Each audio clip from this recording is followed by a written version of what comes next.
It's a scene of mass murder. Police in Stockholm say a man in custody is thought to have been the driver of a lorry that ploughed into pedestrians, leaving 4 people dead.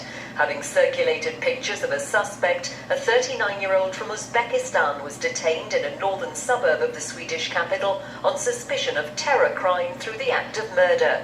Police say the man was known to security services and that a suspect device was found in the driver's seat of the stolen truck. They didn't confirm if it was a bomb, as media reports have indicated. Police urged the public not to travel to the city centre unless absolutely necessary. We still have a crime scene investigation on which we have a huge job to do. 15 people, including children, were hurt when the vehicle crashed into a department store. Shoppers fled for their lives.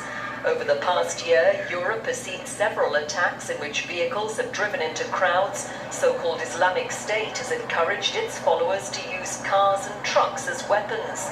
As yet, there's been no claim of responsibility for the bloodshed in Sweden. Protecting the Syrian people requires immediate action. Action is rooted in the principles of the United Nations and international law.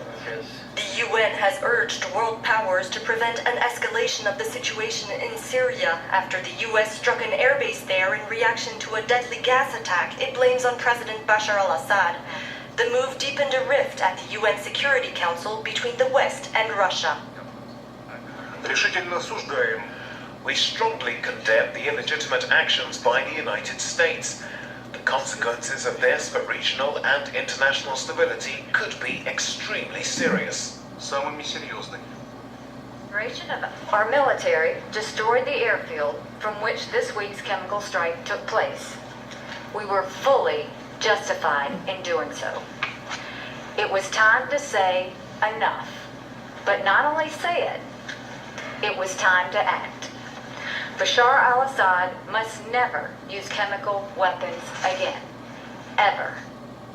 US President Donald Trump's decision to launch the missiles was the kind of direct military intervention in Syria that his predecessor Barack Obama had avoided. We are prepared to do more, but we hope that will not be necessary. It is time for all civilized nations to stop the horrors that are taking place in Syria and demand a political solution. Today's appeals to move forward the political process are hypocritical after this military attack, unfortunately.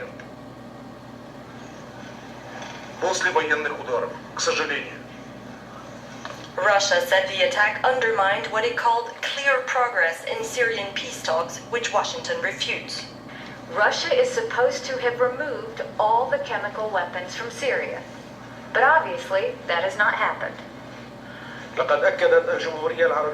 Syrian Arab Republic has stressed that the Syrian Arab Army does not have any chemical weapons in the first place, and that it would never use such weapons in any of its operations against armed terrorist groups. Let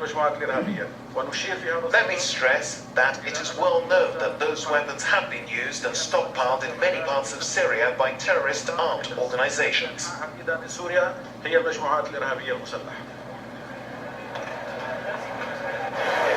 US President Donald Trump has urged his Chinese counterpart Xi Jinping to do more to curb North Korea's nuclear program.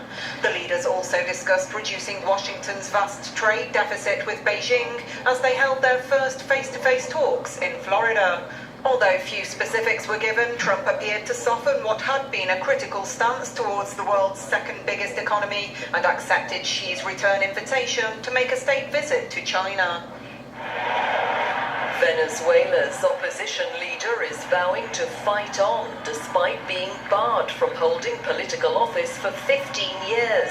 State Governor Enrique Capriles was seen as the opposition's best hope of defeating President Nicolas Maduro in elections scheduled for 2018.